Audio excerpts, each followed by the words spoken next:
Ratu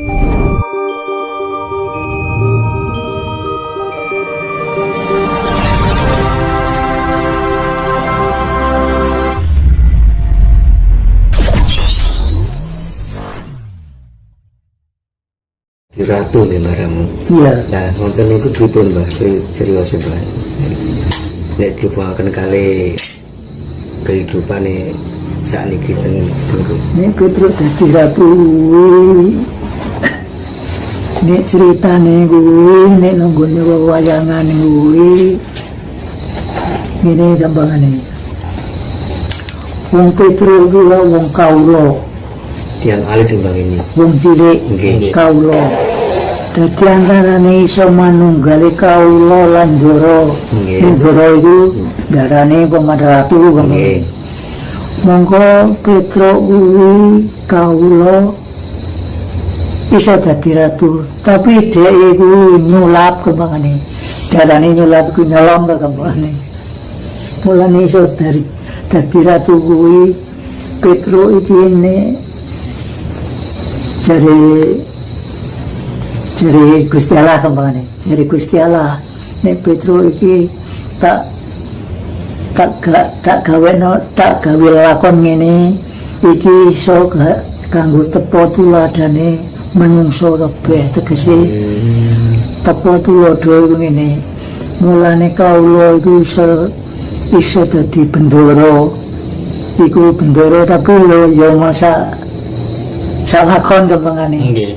Salakon iku ben disaring ambek para wong-wong donya iki kabeh. Mulane Petruk iso merintah. Dadi kawula kok merintah kuwi ora duwe jurusan apa-apa monggo ratu kuwi dadi ratu kudu anake ratu. Mergo anake ratu ku pinter urung karuan anake ratu sing ora pinter ya ono. Dadi kawula iso dadi ratu ya ono. Dadi timbuli saiki iki. Dadi ngono. Wong pinter utawa wong nasib. Nah, nasib iku ono perubahane.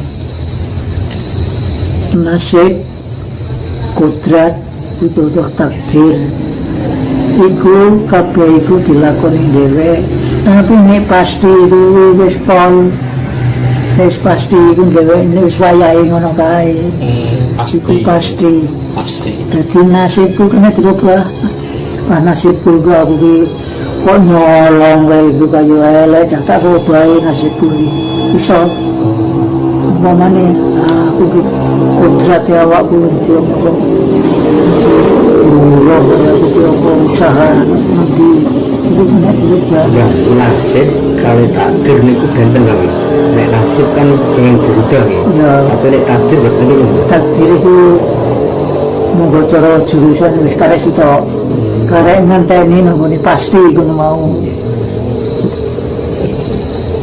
Sing ngono pamane kok wis pakem iku kono kuwi nak dadi wis monggo kowe dadi wong cilik ya cilik kowe kono pamane nek darane pak utawa takdir iki dadi awakku kok semene ya aku ku pamane lek aku tak jejalno Surabaya ora kenyono-kenyono tekan dalan ditari wong pamane kowe gelem nyopir motor.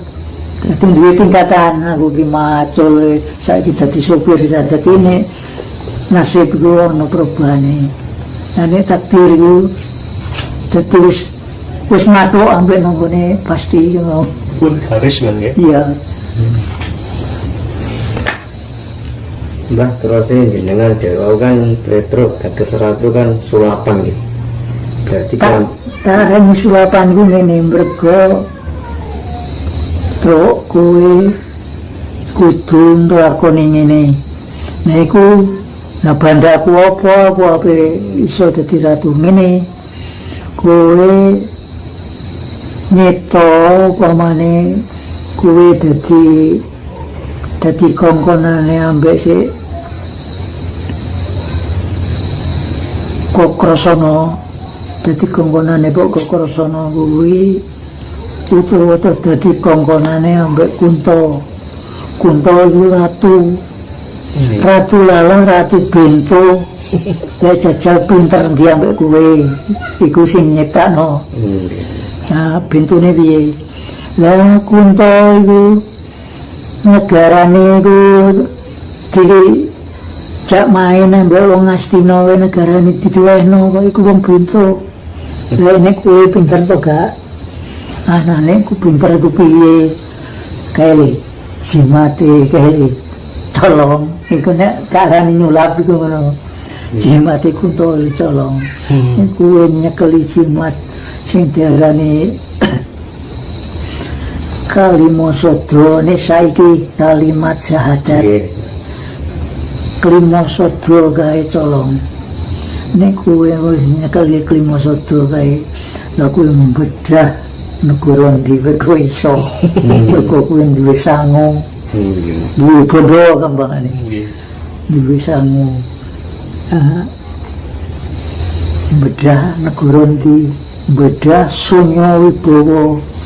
Besok kuwi nek dadi Ratu Petruk iku negarane Sunya Wibawa. Besok ora ana sing iso ngluwari kowe nek gak Semar. Semar iku nangane kacecekane pikirane wong. Dadi ya hitungane ya sanepa. Biasane pelambang to gampangane. Pelambang dadi pelambangin dhewe.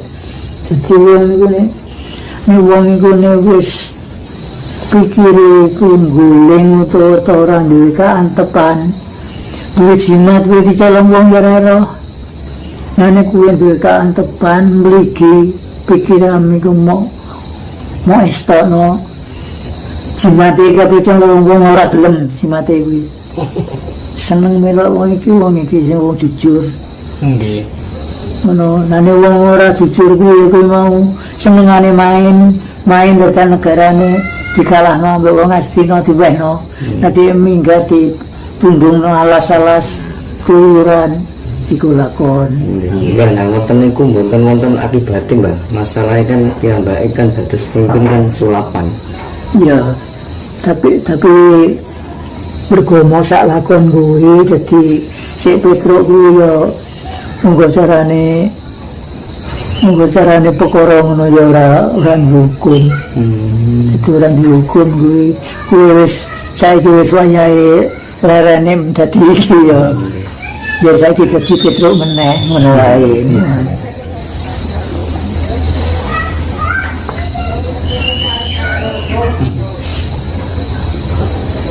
Jadi intinya niku pemimpin nek asal usulnya sulapan mboten saged langgeng ya, Mbak. Iya. Dadi ngono. Ono sing ya kembangane pemimpin saiki to. Nah sanepane sulapan iku nek cara saiki ngono. Kuwi tak bayar sakmene. Kaijak ndukung aku. Nah iku sulapan. Nggih. Nah iku sarana sing kurang bener ngono. Ane sing bener iku karena nasib awakku iki mau senengi ta ora. Dadi terus ana tembung loro pitakon iki. Sopo ambek opo? Yang opo iku jawabane piye? Nah nek sopo iku jawabane piye? Nek sopo iku no pribadi. Nah nek opo kuwi ngene sukuan gitu mah. Ini pribadi sapa sing tak tuju kae iku nang pribadi. Nah nek kuwi kena pengaruh sing bab kono mau apa? Nah nek ono apa-apane yo melok aku. Nah nek ora ono apa-apane lha opo deloki iku apa? Dadi apa aku sapa? Angel matmokno iki. Jadi sanepane tembung kono-kono. Berarti saniki kathah nggih pemimpin sing sulapan-sulapan nggih. Ya mulai kono-kono.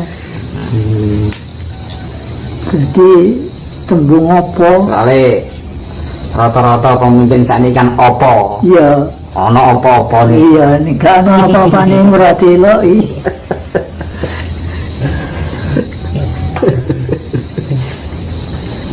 Jadi model zaman itu, tapi pitutur ngene iki nek bocah-bocah sing janom-nom kuwi ora ngadai kuku ngadai kuwi ngrawite ngono iku wis ora sanggup kapangane.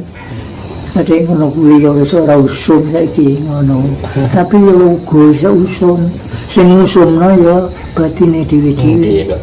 Iya, nek batine niku mau anggap bener mergo iku ya jurusan temenan. Asal mula dadi asal iku nek asal iku iso nongsul, tapi nek nongsul ora iso balik nang asal. Dadi asal iku kudu ana turutane sampe sak lakune kuwi. Dadi wong lu jare ana wong kuwasa. Lah nek saiki kuasane wong saiki ya apa kuwi. Nek sapa kuwi wis kadang mono ketinggalan, tapi menggo iku nanggone takdir utawa nanggone piye nasibe wong. Mbah, sakniki kan kawarta bangke bencana nggih, Mbah. Wong banjir nggih ten pundi-pundi terus gunung kan nggih meletus. Lah ngoten niku sebabnya napa, Mbah? Napa saking menungsoni piyambak napa pripun? Ngono kuwi nek nanggone syate kuwi wis monggo cara barang gumelar ngono wis kaya dene ketutupan. Kaya dene ketutupan. Dadi gumelare wong sing sakti utawa sing wong prihatin iku ketutupan. Ketutupan apa? Ketutupan gagrak. Gagrak iku usum iki.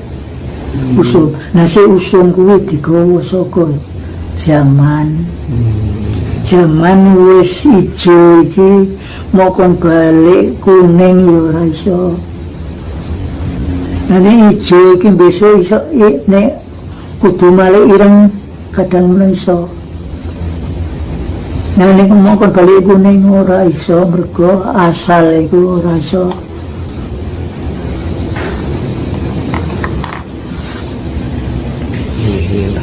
Jadi asal ambil usul ini wis usul ora iso balik asal. Sekarang sak lakune. Jadi monggo cara jagat gumelar iki monggo ana barang sing mondo kuwi kira-kira wong sing prihatin to wong sing sakti kuwi wis ketutupan. Dadi kuwi ngungkap iku sing ndi yo nggone sing kae kangelan pisan wis kangelan monggo aku yo kudu roh rupane tapi wis kangelan mergo wis ketutupan ngono dadi lan se barang sing ribet nggih. Jadi ribet itu tukule nang awake dhewe-dhewe. Jadi nah aku kok kesandung iki perkara apa ta. Jadi kowe kesandung ya mergo kowe mlaku. Nggih. Kowe mulane petuk kae mergo kowe rono. Jadi ribet iku dunya iki akeh ndi sing padang ambek sing rumbuk akeh rumbuk mulane kuwi nyilahno dalan sing padang iku kangelan dadi kadang ngono wong sing ora bener iku mau anggap bener sing wong bener iku mau anggap keliru dadi sileme prau gabus timbule sila prawata watu hitam sing abot dhewe iku iso kambange iku sarana ditimbul ambek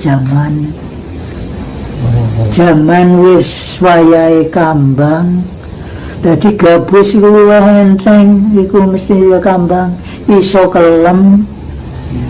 Tapi nonggone apa?